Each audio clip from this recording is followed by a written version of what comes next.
भाजपचे माजी मंत्री प्रवीण पोटे पाटील यांनी नुकतंच जे मराठवाडा पश्चिम महाराष्ट्रामध्ये जी अतिवृष्टी झाली त्यामुळे अनेकांचे अतोनात नुकसान झाले, त्याला मदतीचा हात म्हणून प्रवीण पोटे पाटील यांनी 25 लाख रुपयाचा धनादेश मुख्यमंत्री देवेंद्र फडणवीस यांना सुपूर्द केला। ते तेवढ्यावरच थांबले नाही तर एक मदतीचा हात म्हणून तब्बल 8 ट्रक जे जीवनावश्यक वस्तू आहे ते अतिवृष्टीग्रस्त ज्या ठिकाणी जिल्हे आहेत त्या ठिकाणी जिल्हाधिकाऱ्यांच्या मार्फत पाठवण्यात आले। आज 3 ट्रक पाठवले आणि त्याला हिरवी झेंडी मुख्यमंत्री देवेंद्र फडणवीस यांनी दिलेली। आपल्यासोबत प्रवीण पोटे पाटील आहे।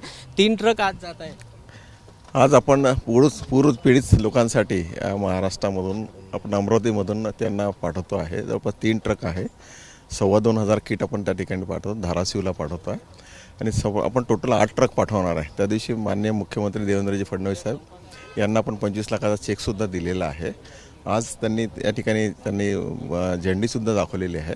आता आपण आजपासनं तिथे गाड्या पाठवणं चालू करतो। पहिली ट्रिप आपली 3ची चाललेली आहे, धाराशिवला, सातारा आहे, सांगली आहे, सगळ्या ठिकाणी आपण पाठवतो आहे।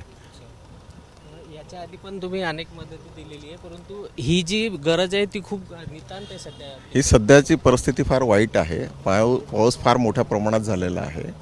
आज जर आपण पाहतो तर दिवाळी तोंडावरती आहे, त्या अनुषंगाने आपण तेल, साखर, डाळ, तांदूळ, रवा, बेसन या सगळ्या गोष्टी आपण त्या ठिकाणी पाठवतो की जेणेकरून त्यांच्या अंधकार जीवनामध्ये काहीतरी प्रकाश पडला पाहिजे।